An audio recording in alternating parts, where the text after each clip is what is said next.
Nou jou volle voorname. Mense skryf dit vir my duidelik. Ek sê dit weer. Weer!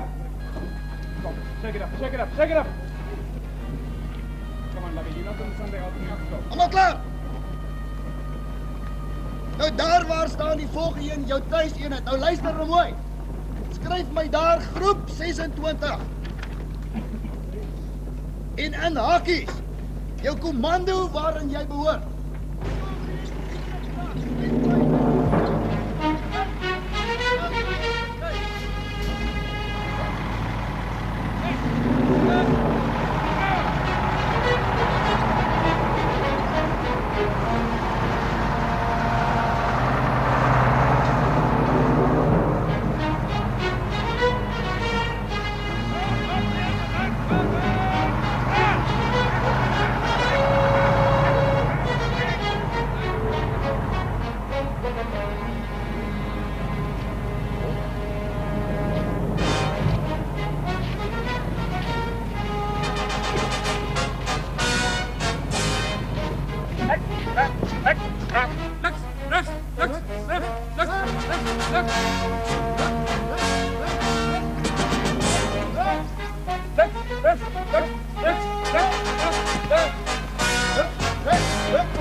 Bykom, né? Bykom. Right, hier nog, staan stil. As ek sê beweeg, dan is julle daar aan die kant aangetree. Julle staan op en wag vir my daar aan die kant. Beweeg! Kom aan, beweeg!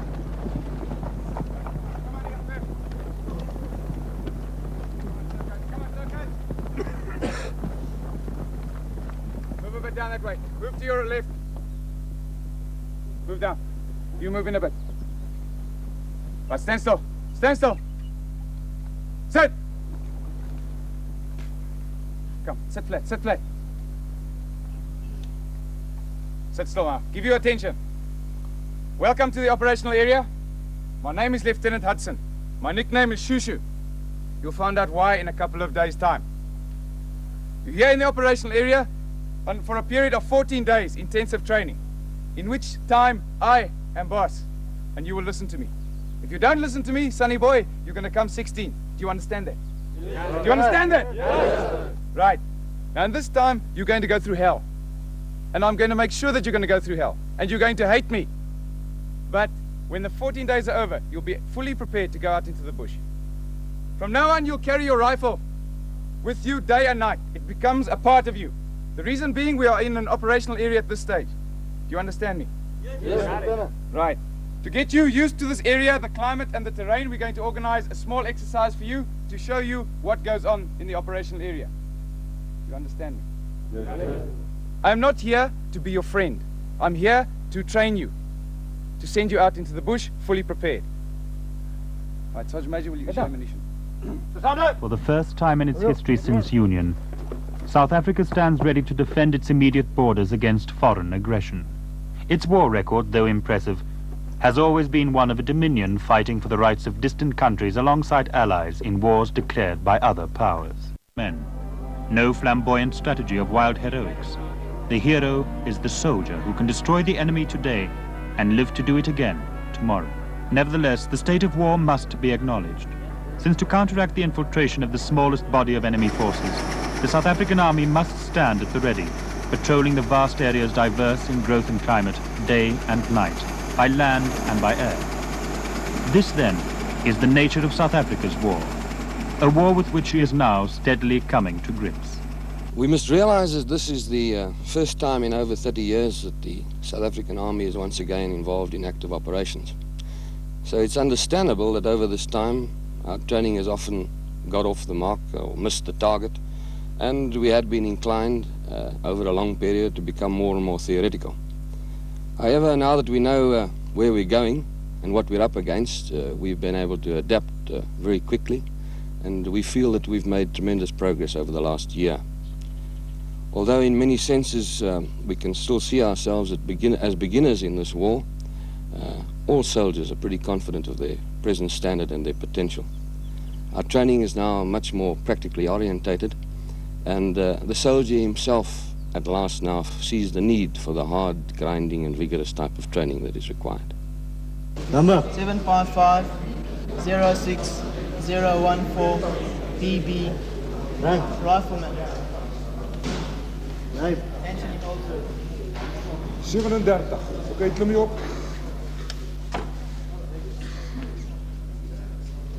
82. 10 byt. Oké, klim af. Stripped of his civilian identity, the new recruit suddenly finds himself in the apparently nonsensical world of quaint military behavior. Bewildered and at times scared because he does not know what to expect, he enters a period in his life when it will seem to him that people have forgotten how to talk and can only shout. One hears a lot of stories involving the training of national servicemen. Well, the one story is that they've got to sleep on the floor the night before inspections, or that they've got a monster looking after them, and this monster is called a corporal. This may be so. We've got corporals training national servicemen, training them hard for a good reason. We like to train national servicemen so that eventually when we do employ them at the border in the operational area, that they will come out alive.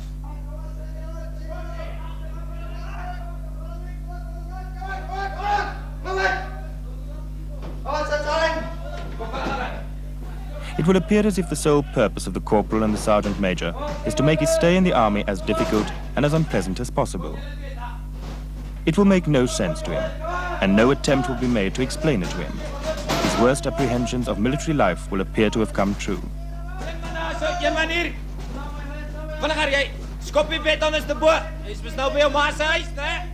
However, all that has really happened is that he has embarked upon the traditional path of every recruit, a path which will eventually lead to him becoming a highly trained and efficient fighting soldier. Quiet! Right, now I'm going to show you how to make an army bed. Have you got me? Wie jou om? Korporaal! Ek hoor wat sê. Right, you tuck your bed in, make sure the blanket is straight and tight. And then you put your army issue brown towel over the end of your bed, make sure it's right down the bottom, straighten it and tuck it in as well. Right, then you take water and you spray it over your sheet. And you iron that sheet so that there are no creases left in it. You all understand so far? Yes. Right, your bed will look like this in the mornings. You then take your shaving cream, multi-purpose bed squarer, and you put the shaving cream on the edge of the bed and you rub it in with your shaving brush and then you iron it with a Dixie and an iron so that the edge of this bed is square like a matchbox, razor sharp.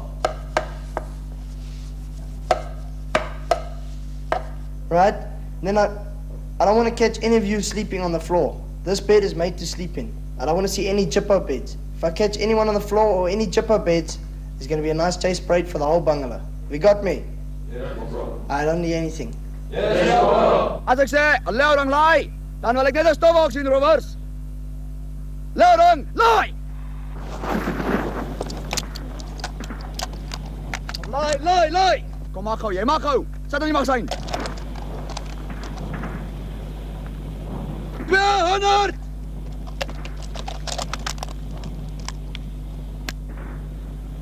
Snel! 4!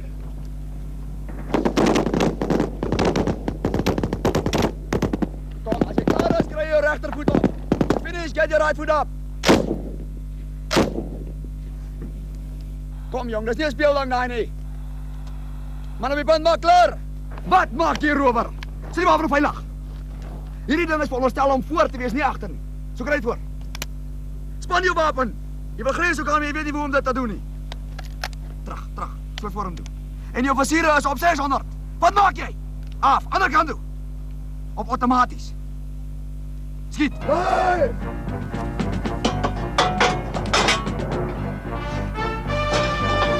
Oh.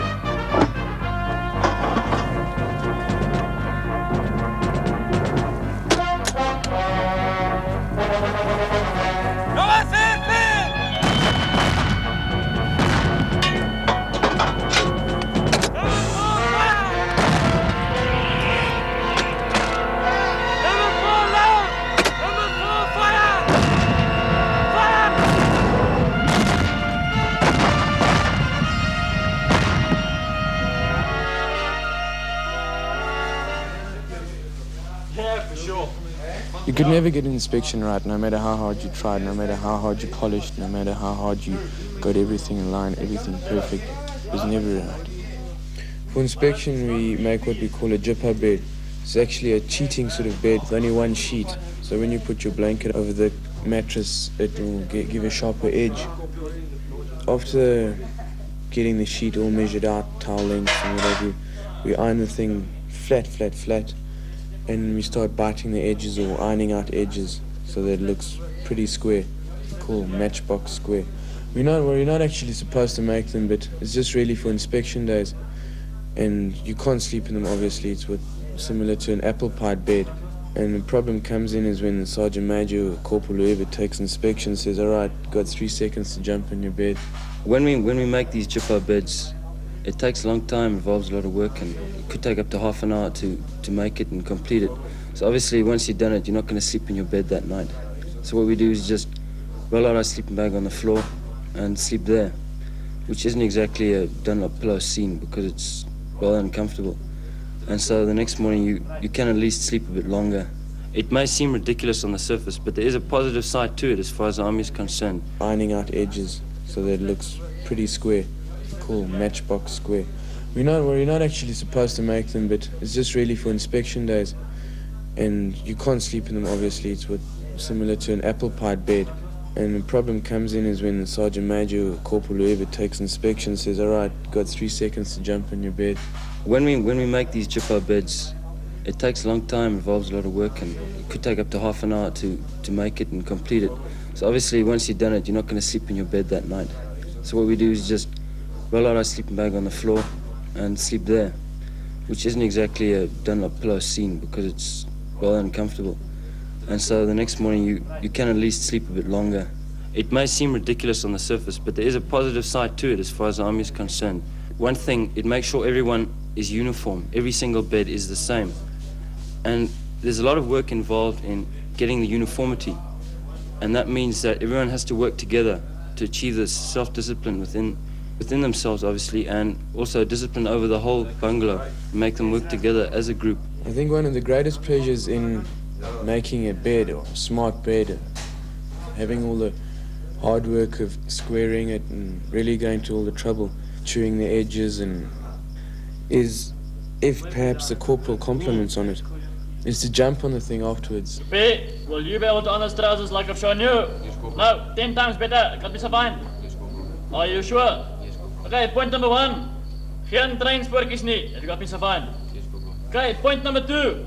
After you've completed your trousers, I will cut my finger on it. Have you got me so fine? How many times a week will you iron your trousers? Are you sure it'll be every day? Okay, we won't even talk about the shirt. And neatness, we leave it all together. Okay, go on and iron. Jou domrug! Wat presies dink jy vang jy aan? Seker jy geweet jou broek sal brand as jy hom stryk nie. As jy Engels of Afrikaans spreek. You bad dick! You domrug! Oh, suck your eyeballs out and play snooker with him!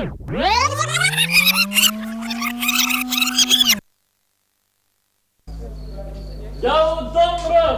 Wat presies dink jy vang jy aan? Seker jy geweet jou broek sal brand as jy hom stryk nie. As jy Engels of Afrikaans spreek. You bad dick! You domrug! Oh, suck your eyeballs out and play snooker with him!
Dis wanneer is 'n mes. Kyk hoe lyk jy regtom, Korporaal. Niks is aan lyn nie. Dit sal regkom voor die meneer opdaag vir inspeksie. Kyk voor jou. Wanneer laas jy daai gestryk? Kyk op. Staan behoorlik, trek terug jou skouers. Hier is geen eenvormigheid in hierdie kamer nie. Kyk byvoorbeeld hierdie lepel en vark wat omgeruil moes word. My friend Smiley, wipe that smile off your face. When last did you have a haircut, Smiley? Last week. Look around, now look at me. When? Last week, Sergeant Major. Last week, it's a lie. Corporal, have him. Sergeant Major. Korporaal, hierdie kamer moet regkom. Niks is reg in hierdie kamer. Dit lyk vir my die mense het gestaan agter hier gaan slaap. And what have we got here? Mama's little boy. A rifle. And a jip-out bed. When last did you sleep in your bed? Last night, Sergeant. Don't lie to me, Katanek. Look at this. One sheet only. Corporal, to the parade ground. Left, right, left, right, left, right, left. Love your knees, love your knees. Left, right, left. Left, right, left, right, left, right, left. Don't chase the step. Left, right, left. Left, right, left, right, left, right, left. Keep your hand to your side. Make a fist. Left, right, left. Love your knees, love your knees. Left, right, left, right, left, right, left. Squat. Hold. There's a tendency among you people not ironing your clothes, not cleaning your rifles, and you live filthy in your rooms. And then you don't sleep in your beds either. Now this won't be tolerated anymore. Therefore, you're going to get corrective training, and you will sleep in your beds. Have you got me? Yes, sir. Move to the right in threes. Right, turn. 1, 2, 3, 1. By the left. Quick, march. Left, right, left. Left, right, left, right, left, right. Move to the left in threes. Aim down, turn. 1, 2, 3. Left, right, move to the right in threes. Aim down, turn. Check. 1, 2, 3. Left, right, left. Swing up your arm. Left, right, left. Don't look at me, lovey. I've got a girlfriend. Left, right, move to the left in threes. Aim down, turn. Check. 1, 2, 3. Left, right, left. Look in front of you. Look in front of you, guitar neck. Left, right, move to the right in threes. Aim down, turn. Check. 1, 2, 3. Left, right, To coin an old phrase, right, sweat saves blood. We, that is the professional soldier, the instructor, are not there to woe them for 2 years while they're here. We are here to train them. We are not here to be their friends. Well, not directly. The end result must be a well-trained soldier who will be prepared to meet the enemy, who will be prepared to take the responsibility to kill if necessary, and overall, to stay alive in doing so. Perhaps he will think that we're not his friends, but eventually, if he does come out alive, I think he will realize that we just might have been the best friends that he will ever have. Come on, come on, come on! Get through, come on, jump over! That's it, come on! Come on, come on! Get over, come on! Good. Come on. Shoot the lion! Upward, hey, yeah, shoot! Come on! Come on!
The recruit has now become the soldier. And it is that soldier that is now ready to go to the operational area. There is but one step before he finally comes of age. Before any unit is deployed further north into the operational area, it first of all comes into this training area for a period of 14 days during which they undergo intensive refresher training. We concentrate mainly on the firing of all personal weapons as well as other weapons in the organization like hand grenades, mortars, etc. We really go out of our way to make this training as hard and as realistic as possible because we regard this as the last opportunity to prepare the man, and we do want to send a man forward whom we know can outclass the enemy in any respect and return alive. After about 10 days of intensive training, concentrating on all the weapon skills and battle drills, we then spend 2 days on the actual evaluation of that unit by the training team. During that period, the 2 days, we concentrate on situations which we think and we know that people will meet in the operational area.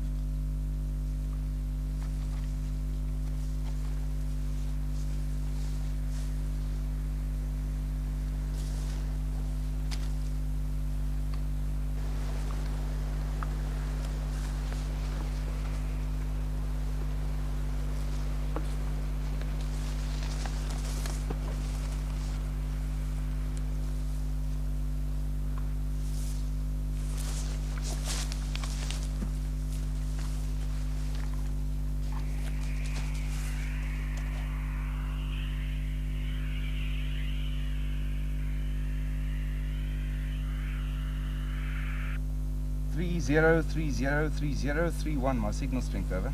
30, your signal is good, mine over. 31, a spoor. Alpha 226385. Charlie, November, stop, whiskey. Roger, so far, over. 30, Roger, so far, over. Foxtrot, need reinforcements. Come on,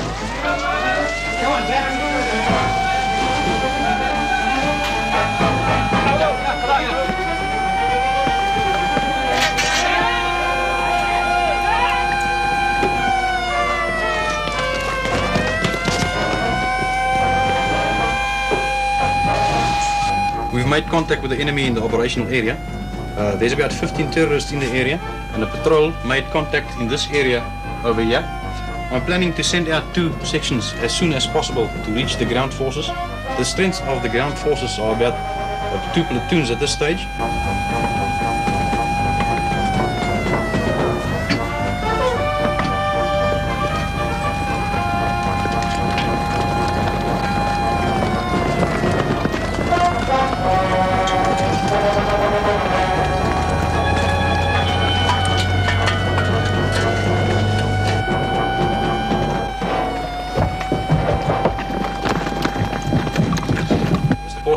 OC of the ground forces as soon as possible. Captain? Thank you, Major. Gentlemen, you've heard we've had a contact of the plus minus 15 terrorists moving north from the grid reference, which are marked on your maps, 745231. Please stay away from this area right here, as we're not quite sure which direction they are firing their mortars. We then are going to send the Freeland to go around the back to drop the troops to cut them off. We presume there is a terry camp in this area, so we want to try and cut them off before they get up to there. Are there any further questions? Yeah, what's the call sign on the ground? The call signs on the ground is 13 Charlie. Your aircraft call signs will be Chopper 1, will be known as Baby 1, Chopper 2, Baby 2, and the Freeland as Godfather. Any further questions, gentlemen? No. Right, like scramble.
Everything roger so far, over. Godfather, roger.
Alright, listen. 15 spoor, about 600 meters from here, in that direction. Okay? Marching order, you first. File formation, out that way, you second. Got it? Yeah, right, off you go.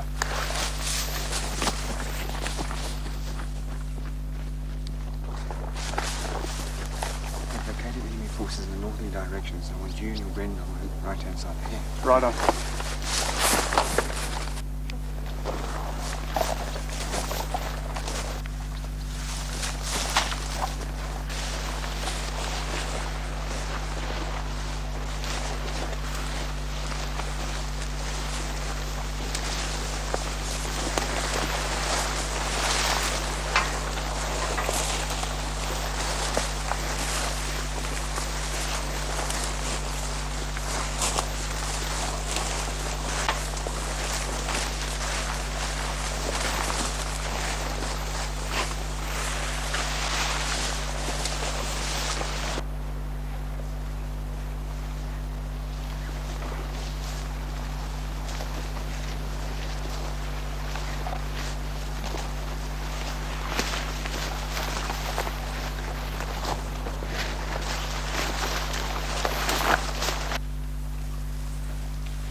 A baptism of fire, a time span of controlled hell, as troops experience the last few intensive moments of their extensive preparatory training.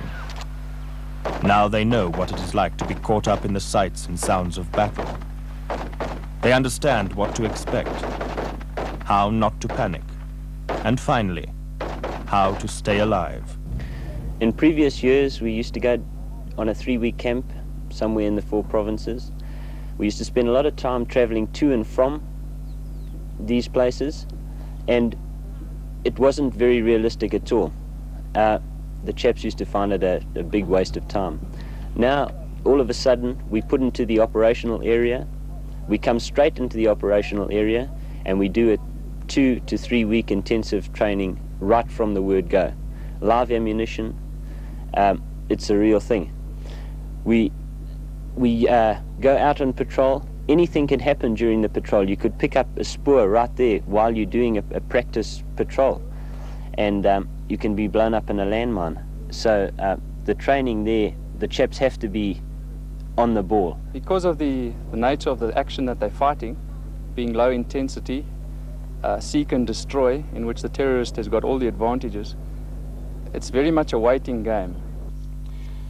The present situation in the operational area is very much under control, apart from a few dramatic incidents.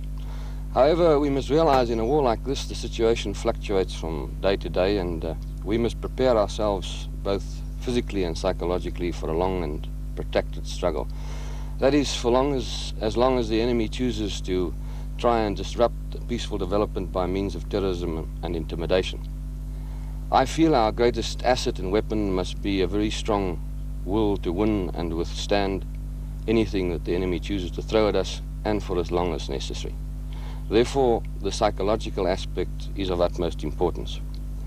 I believe the security forces are well prepared for this. However, we also require the backing of a well-motivated public and an emotionally prepared public who are willing to share with us the nail-biting, the long nerve-wracking operational periods, the hardships and the sacrifices. One thing that really eats you up about the type of warfare we're fighting here is this incredible boredom. You know, you'd sit around for days, weeks on end, nothing to do. You're looking for work the whole time, or should we say the powers that be are looking for work for you, which is worse. It can get you down. That's why letters become rather important. Post, we presume, we hope they're doing the best they can do, but some guys have it pretty rough. They find they'll get letter number 23, and the previous one being 17. You know, the ones in between just being a void at that stage. We certainly have had our teething problems as far as the logistical side of a war of this nature is concerned, and we've had many complaints, many of them justified, leveled at us, especially in respect of post, pay, equipment, food, etc. However, one must realize the logistic side of a war like this is probably the most difficult, taking into consideration the vast areas, the underdevelopment of the country, the question of the thousands of tons that have to be supplied over thousands of miles daily. We feel that our backroom boys, the maintenance units, the so-called cooks and bottle washers, have done a tremendous task over the last couple of months, and are still doing so in being able to feed daily and equip, re-equip, and supply thousands of men in the field, and at the same time keeping the wheels rolling of thousands of vehicles. By and large, we think that they're doing a good job in making the South African soldier on active service as comfortable as possible.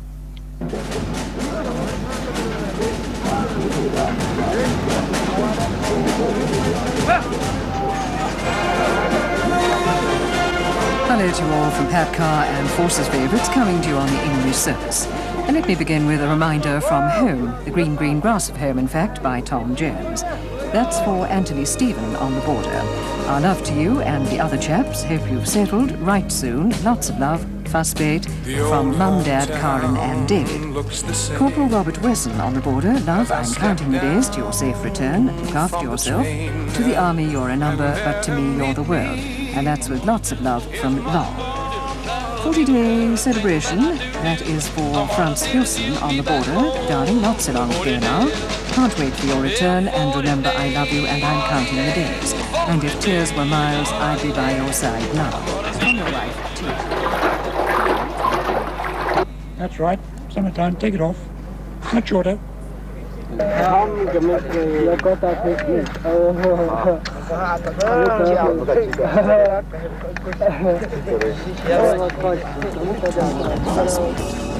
And somebody who has reason to celebrate is Private Water Parkinson. Keep your chin up. Not long to go. We love and miss you lots from Jenny and the girls. I'm going to greet three people now. This is Corporal Jan Pretorius, Marius van Deventer and Ati van der Linde. We are looking forward to your return. We miss you a lot. Lots of love from the Pretorius family. For Theo, I've got a surname for you. Theo, up on the border, we are longing very much.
Surname for you. Theo, up on the border, we are longing very much. Look after yourself, and it comes with love from Mum and Dad. Corporal Gregory Smith. Gregory, we're counting the days, and soon we'll be together. The soldier's task is often protracted and tedious. In this war, he must wait. For most of his time, he must wait, keeping himself busy by exercising his military tactics and maintaining his equipment. The active part of his duty is the tiring process of combing the bush, seeking out and destroying the enemy. 6-3, yours also 5-5. We've seen some movement across the river, over. Only 2% of the men may ever come into direct contact with a terrorist. The rest will fight the war by watching and by waiting. Hello, whereabouts is movement? Do you see that 6-3, big Roger, green bush out. there? The big one, just to the left of it, about 3 degrees. En kyk gou. There by that white wall. Yeah, they're getting off that vehicles now. See that? Very little of the time that we actually here are we busy. The patrolling part is the busy part, the active part, the war. The rest of the time we're back in the camp, standing in queues for food, cleaning our equipment, sitting around our beds, talking to our friends, and you always seem to talk about home. And this is the time when, the hardest time of all, because that's when you're longing for something else. When you're busy, it's all right, but when you're not busy, and a lot of our time up here, we're not busy. These are the hard moments. Inactivity, however, does not necessarily mean that the men are not fulfilling an important function. For by virtue of the fact that they are there, they constitute a major deterrent against enemy action.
en die ander kant af en daar, lady dum, la la da, lady dum, la la da, lady dum. Hier kant op en die ander kant af en daar, lady dum, la la da, lady dum, la la da, lady dum.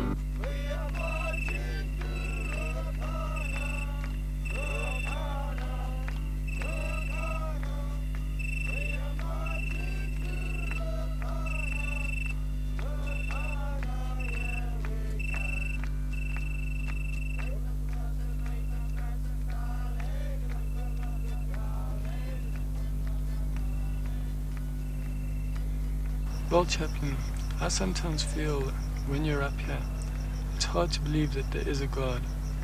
For instance, when you're in a contact, something like that, and you see all the pain and suffering that people go through, surely if there was a God, he'd put a stop to all that sort of thing.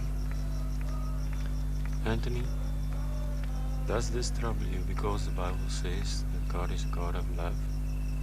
And if God is a God of love, He won't allow all this to happen to us.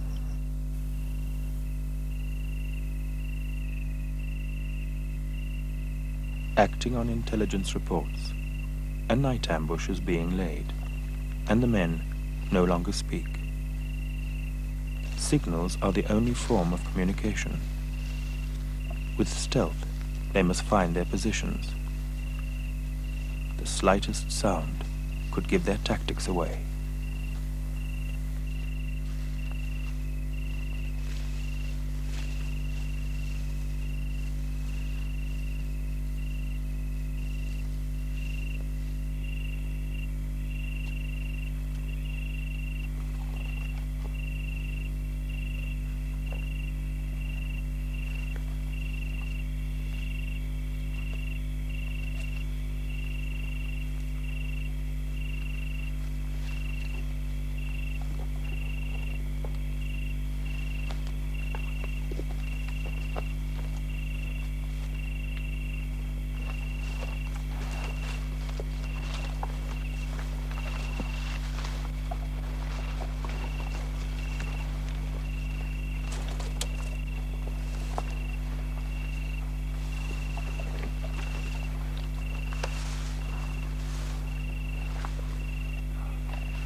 Once positions in the ambush are established, the soldier must lie in silence. They wait, hoping that on the off chance a group of terrorists will walk into their death trap. They give you an area to watch, and then all of a sudden you're alone. You've got an area in front that's yours to cover for the night. You've got friends on either side, but there's no ways you can talk to them, because even just a whisper might give away your position. So you just lie there and wait. Very often nothing ever happens. You can't go to sleep because that might cost your life and your friend's life. And you just lie there staring out into blackness.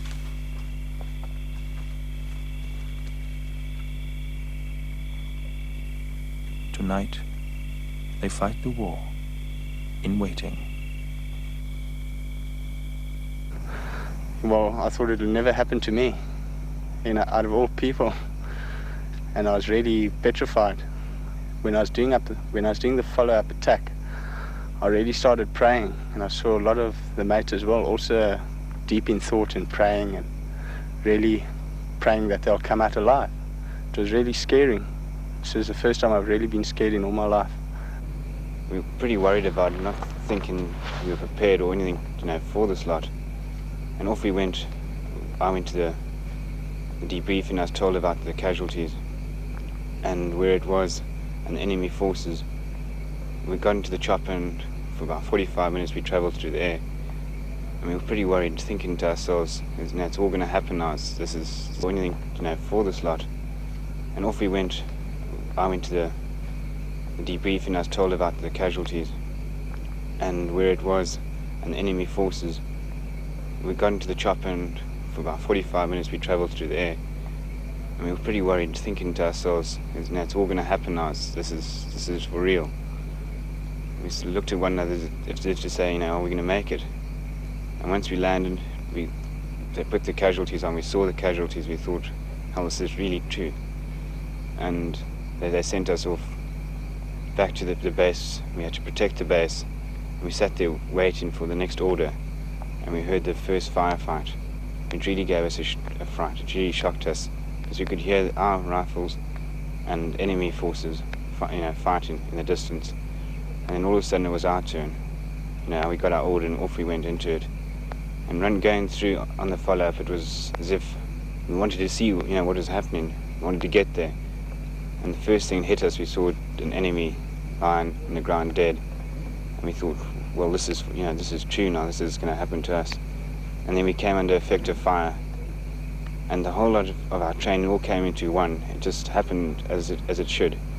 Because there was no need to think, you were just doing things that you've been told to do and how you can remember them. And we've had the firefight and we won the firefight. And then we started coming out. And we sort of thought to ourselves, well, we've made it. We've actually achieved it and we aren't dead yet. And once we got out, we all sort of sat around looking at one another as if to say, well, congratulations, we're all still alive. We're all doing well so far. But there wasn't much to say to one another because the tension was still great and we were all still pretty frightened. And I just thank my lucky stars that we all came out alive and I won. His patience will ensure that as long as he is needed, he will be there. And his courage will ensure that when he confronts the enemy, he will stand his ground.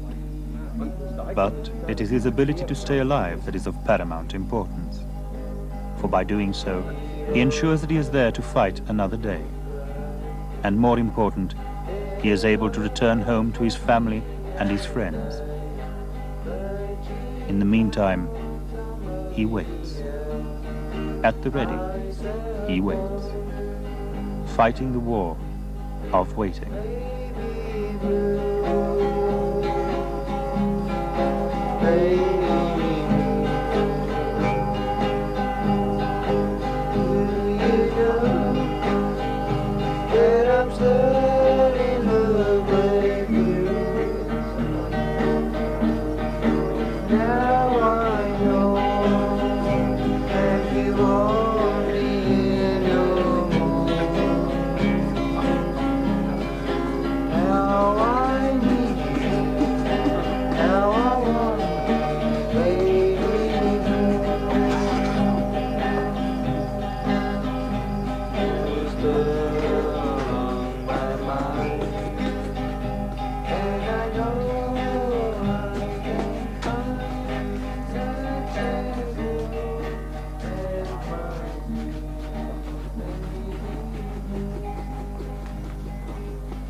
Kant af. En dan sit die petrolpryse dan weer op. So man moet weer bicycle race by die huis aankom.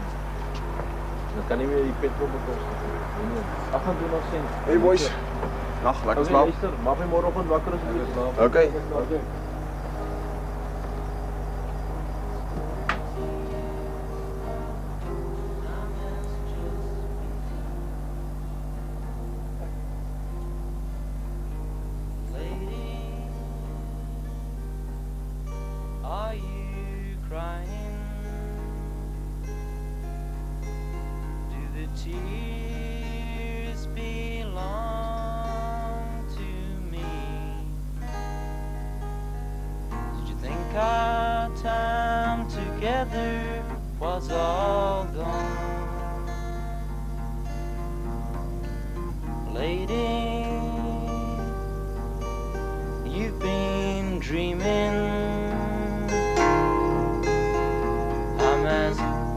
As I can be, and I swear to you, our time has just begun. Close your eyes and rest your weary mind. I promise I'll stay right here beside you. Today our lives were joined.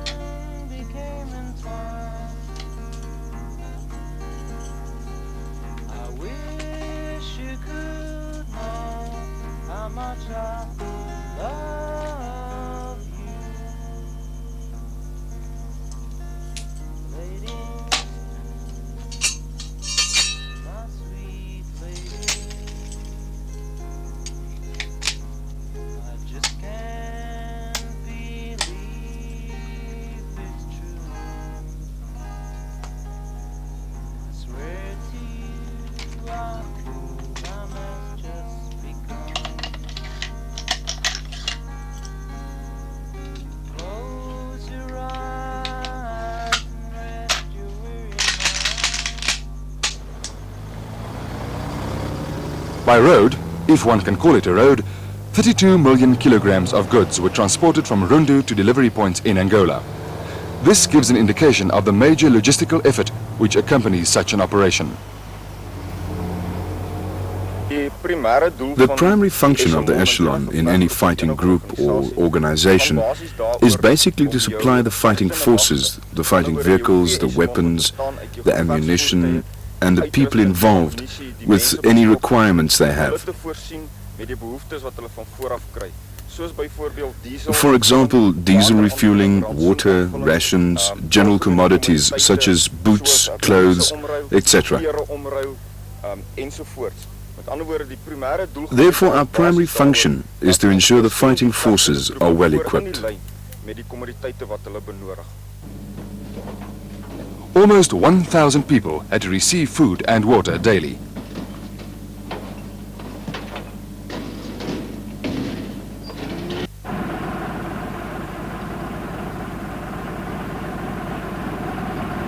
Refueling took hours, and sometimes it had to be maintained right through the night. Logistics was a problem, but everyone agrees that terrain proved to be the greatest single frustration.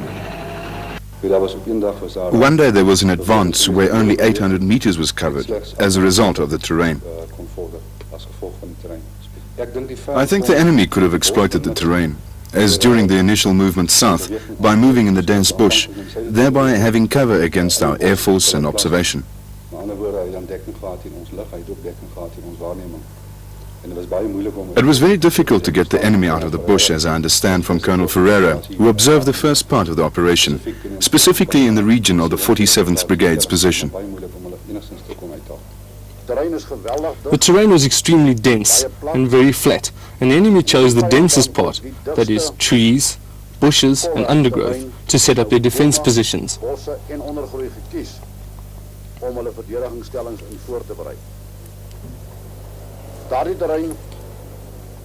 This terrain hindered the deployment of mechanized forces, due to the fact that visibility was at times down to 5 to 10 meters. There were times when you actually bumped into the enemy before you realized he was there. The terrain allowed the enemy to retreat and regroup after the initial contact. This means we would get involved in running battles. Such battles would normally last a whole day, and even into the night.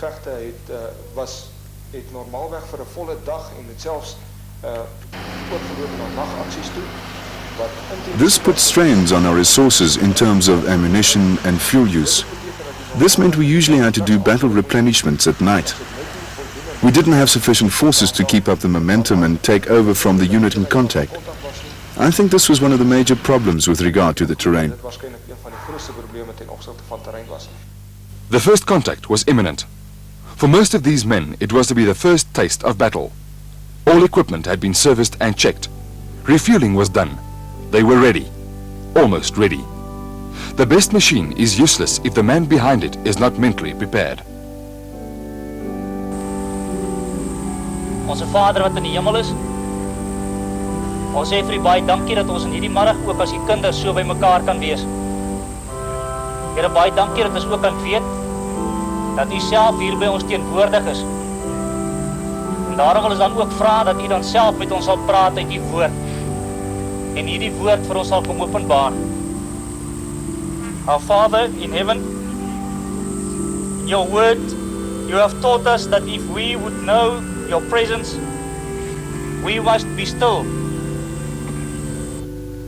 Before each attack, a planning session is held. All influencing factors and possibilities are weighed and scrutinized. All available information collected. Some possibilities which seemed feasible are thrown out. New ideas are formulated. Everyone takes part, objectively, frankly, professionally. The result is a feasible plan. Terrain is an obstacle. Sight during battle very limited. Therefore, a very accurate sand model of the area of contact is made. The contributions made by the reconnaissance teams are invaluable. A final plan is adopted. Orders are given.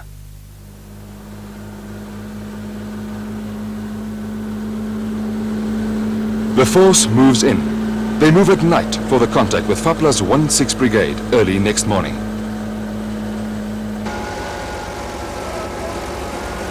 It was 9 November. Contact was at 0800 and the first enemy T-55 was shot out 8 minutes later. The first of 61 tanks which were eventually shot out or captured undamaged.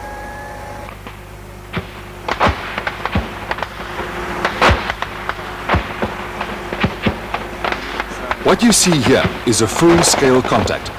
The enemy is about 50 meters away, 75 meters at places, perhaps 100 where the bush opens up a little.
This is what terrain here is all about.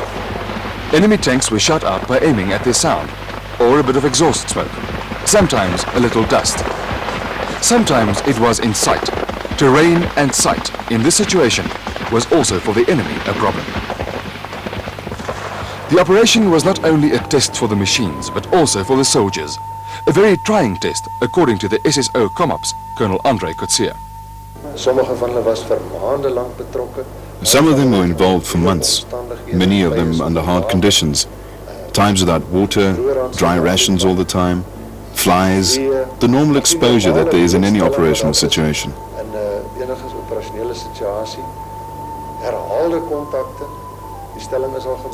It has been said that our people saw more action in a relatively short period of 3 to 6 months than many of the Second World War veterans saw.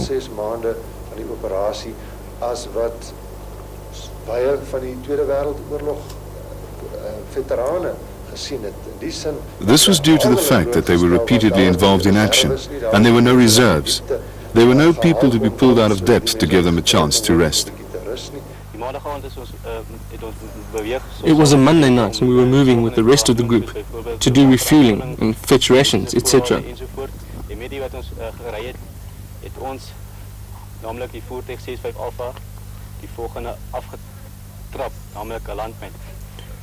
While we were driving, we hit a landmine.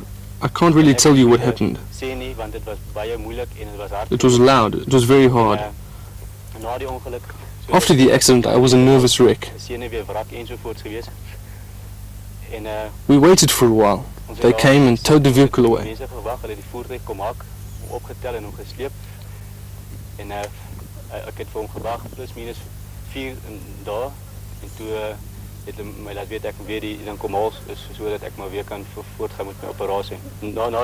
You could see the wheel was blown off, the vehicle was badly damaged, the suspension was bent, etc. We waited about 4 days for them to repair the vehicle. Then we could carry on with the operation.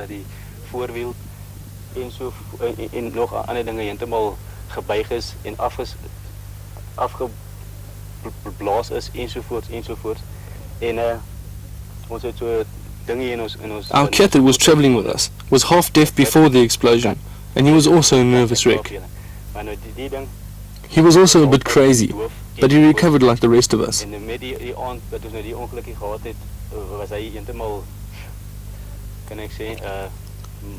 The night of the accident, everyone was crazy. We were all crazy. We can say though, luckily, nobody was hurt in any way.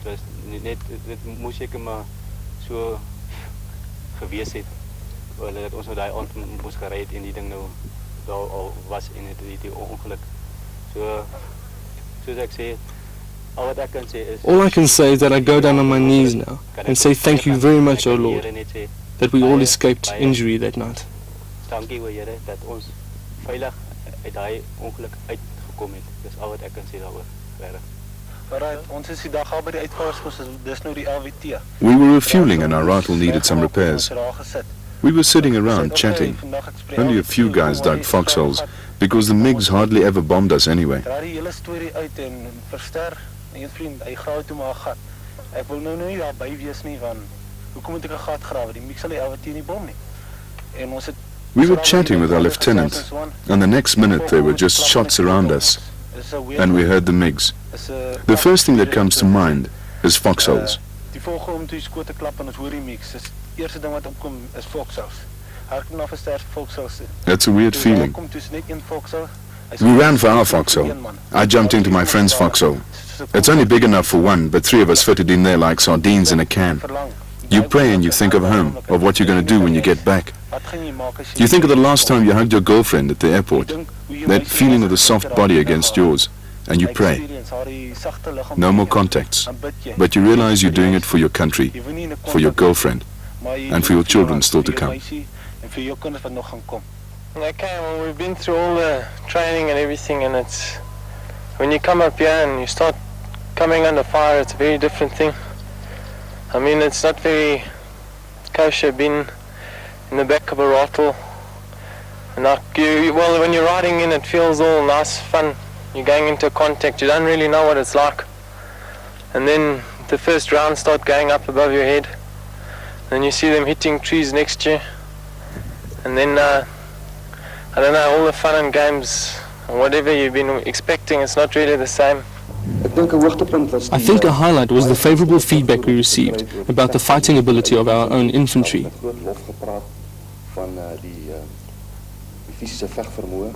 The aggression, the skill and the determination with which they tackled the enemy were often praised.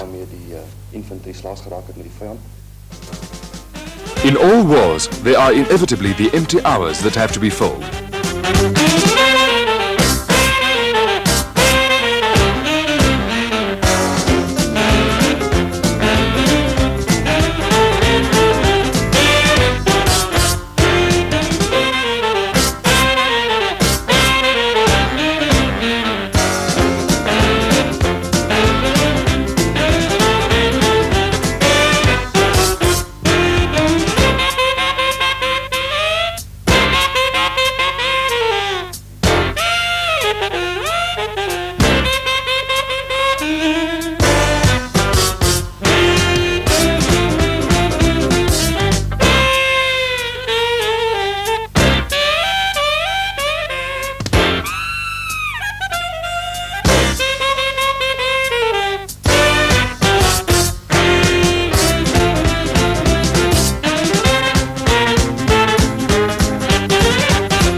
You should realize that operations are conducted on a continuous basis.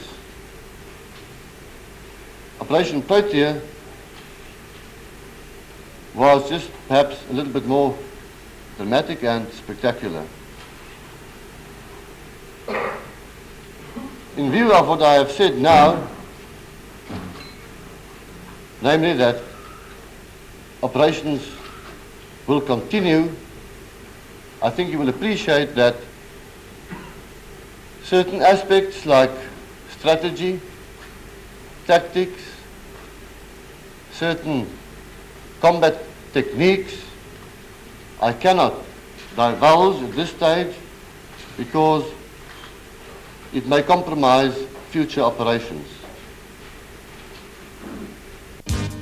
Ovamboland, Kavango en die Oos-Kaprivi moet beskerm word teen aanvalle wat hoofsaaklik uit Angola, maar ook uit Botswana en Zambië kom. Beskerming van die noordegrens van Suidwes het 'n geweldige las op die Suid-Afrikaanse weermag geplaas. Die kabinet van Ovambo het in 1975 die Suid-Afrikaanse regering versoek om met die handhawing van wet en orde in Ovambo te help, totdat die land in staat is om dit self te doen. Daar is onderneem dat die weermag en Suid-Afrikaanse polisie in Suidwes sal bly, solank as wat hul teenwoordigheid as noodsaaklik beskou word. Tot op hede is daar nog nie 'n versoek van die plaaslike bevolking vir die onttrekking van die weermag ontvang nie. Om hierdie rede word daar gereeld van lede van die Suid-Afrikaanse weermag verwag om noodsaaklike take in die operasionele gebied te verrig. Wat vir baie mense bekend staan as die grens, oftewel rooi gebied, strek vanaf die Etosha-panne noordwaarts tot by die Kaplyn en sluit belangrike lugmagbasisse Ondangwa, Rundu en Mapacha in.